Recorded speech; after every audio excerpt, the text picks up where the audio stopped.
Hey, Stephen Bonacore, the podfather of gaming. I am here with Next Dimension Games and the designer of this game, Mark, who's got this game called, wait for it. Go ahead, punk.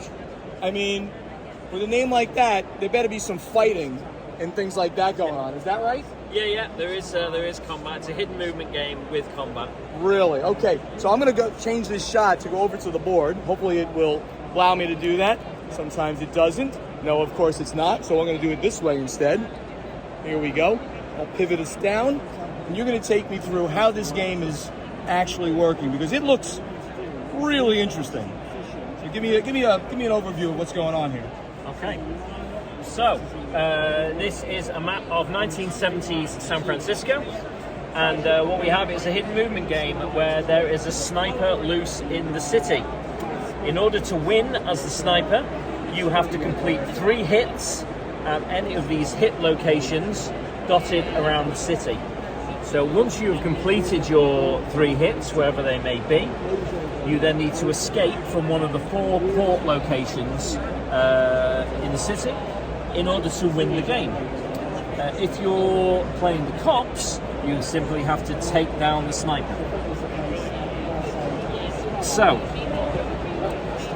play begins with the sniper. So he decides. That's a mean-looking guy over there. Yeah. He's the sniper. This is the snipers, who we call Stinger. All so right. Stinger is the bad guy of the game, and he's going to. He has a movement of 4 around the city, but you never see his playing piece on here, of course, because it's hidden. It's a hidden movement game. So that's his hidden movement tracker underneath, behind the screen. And he begins the game by choosing anywhere he wants to start on the board. So let's say he decides at 152 here.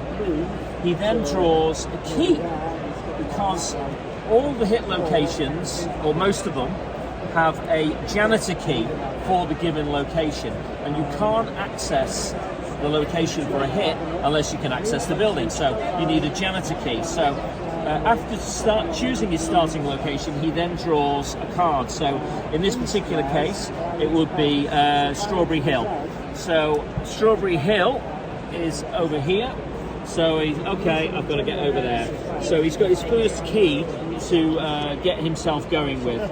So he keeps that obviously in secret. He can't let the cops know where he's heading. And in order to get further keys, he needs to draw cards from his pack. So on his turn, he can either move or draw. Nice and simple. And if he decides to draw, he could get any number of possibilities. Combat card, he might get a streetcar pass to move on the old streetcars they had back in the 70s. He can do a jam. And what that is he sabotages the traffic light controls. Of course he does. In a given district. So the Mission District, for example, means the cops can only move 1 now through that district. What else can he do? He can obtain a Park Rangers uniform. If he obtains the Park Rangers uniform, he can prepare for his hit unnoticed, and he can only do the green hit locations if he has obtained the Park Rangers uniform. Very nice. He can also pick up weapons. He starts off just with his sniper rifle, but as we go, he can pick up various weapons, from submachine guns to handguns, and of course the old rocket launcher, which has a dual use. You can either, if he's in a firefight with cops, it's a single-use weapon. He can fire it to try and take out all the cops at once, or it has a rather fun other use, which is the cops have a card which allows them to assign a chopper to a district. Nice. So, for example, they might assign a chopper to Golden Gate Park. While it's there, it means he cannot do a hit in Kazar Stadium or Strawberry Hill. However, in the example that we've already spoken about here, he has the Strawberry Hill card. So that's a bit of a pain for him. So what he might do is make his way over to Strawberry Hill and then use his rocket to shoot down the chopper enabling in them to complete a hit on Strawberry Hill. So one of the things I want to mention, everybody, is this is a prototype right now, actually. Yeah. But you can go back this right now on Right Kickstarter, now. right? It's on Right Kickstarter? now. Yeah. Right? You're already funded, so you'll be absolutely getting this game in the end. How long do you still have on Kickstarter? I think we've got about 20 days. So, Okay, good. 2.5 weeks, something like that to go. The pledges are, the core pledge gets you obviously Stinger and the 3 cops, and everything that you see here. The deluxe version gives you 2 additional characters and the minis. So the characters, the additional characters, you've got a motorbike cop Can here. you play with all of them, or is it only? It's No, there's only 3 cops. So 3 cops and Stinger the bad guy. That's right. So the motorbike cop, his special ability, I'll come to the character's special abilities in a minute, but his is +1 movement. So basically he starts with 4 movement, just like Stinger, because the cops normally start with 3 movement. He's also unaffected by the jam token, because obviously he's on a bike, so it doesn't matter if the traffic light controls. And Lieutenant Kellaway is very interesting. He can set up roadblocks. So he can set up roadblocks around the city to try and hem in Stinger and keep him under control, and so the cops can close in on him a bit better. He starts off with just a small pistol, but can obtain bigger weapons like all the rest. So we've got Eddie Johnson over here. I will turn around for you. Eddie starts with a pretty good gun, the shotgun. So he rolls 3 dice in combat, and if he doesn't like one of the results, because that's a hit, so he's going to keep that, but he can re-roll 1 combat dice every time. Oh, there you go, 2 hits. That's his special ability. Very nice. Frank Brannigan carries the most powerful handgun in the world, therefore his special ability is +1 damage. So whenever Frank rolls his 3 dice and gets a hit, that would be 2 damage and not 1. And This is a non-infringing of IPs, like a Dirty Harry kind of guy. Okay, got it. Yeah. You could say that, I couldn't. That's right. So Catherine Lacey, she spent a lot of years in personnel and records before she became an inspector, and she wants to. Her ability is intel. Now, the cops can draw a card. There's quite a few of these cards in the pack. Location intel. When the cops draw that card, the killer has to reveal what district he's currently in.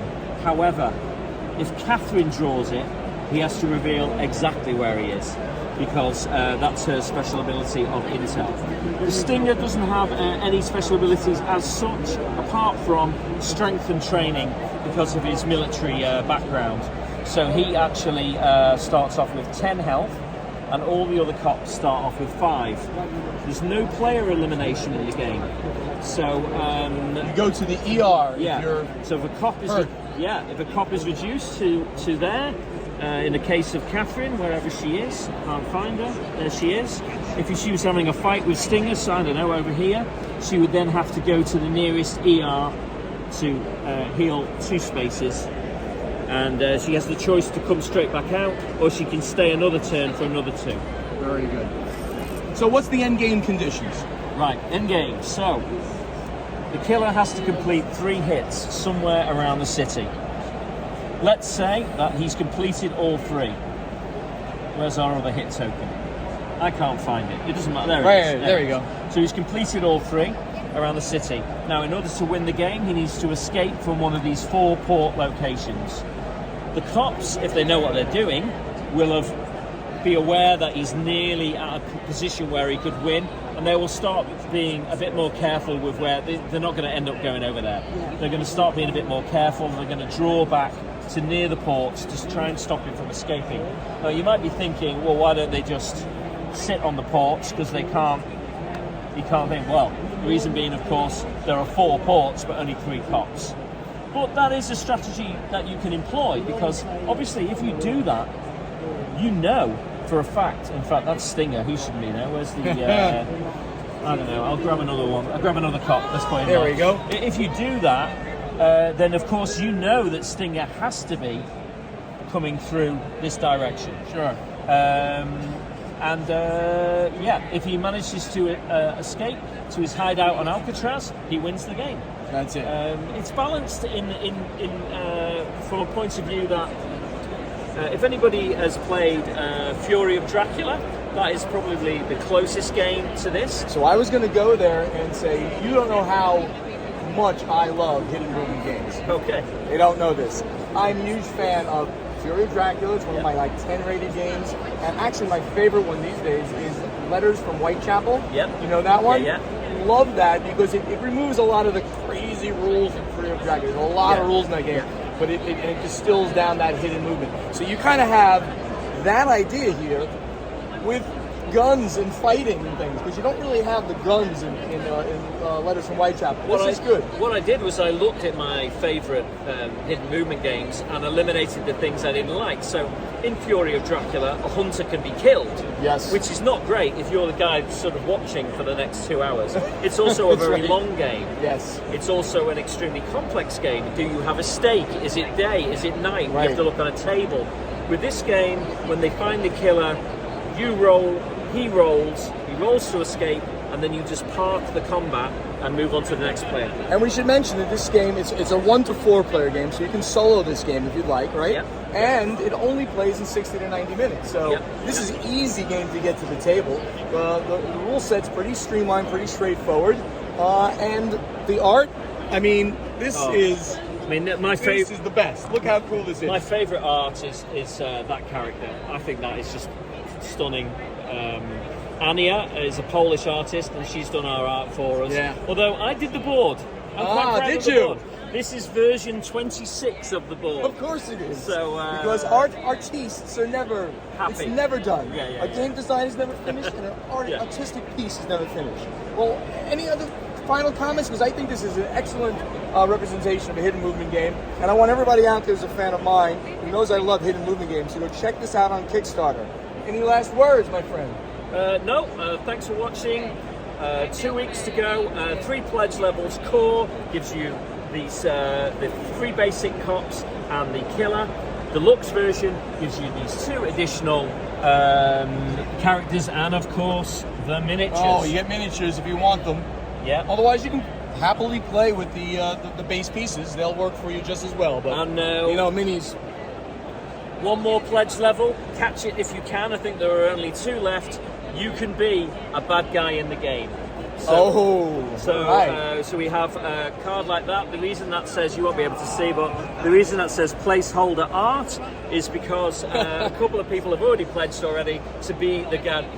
Give us your best. Have your picture in the game. Give us your best mean face, and we'll make you a criminal. The reason for those cards is, along the way, looking for the sniper in the city, they kick in the wrong door and they come across other underworld people that they have to fight along the way of looking for Stinger. Very cool. Stephen Bonacore, the Podfather of Gaming. Go check out Go Ahead Punk on Kickstarter right now. Has been funded already. You can get in on this before it comes to retail. Thank you so much for your time. Appreciate it. Thank you. Bye, everybody.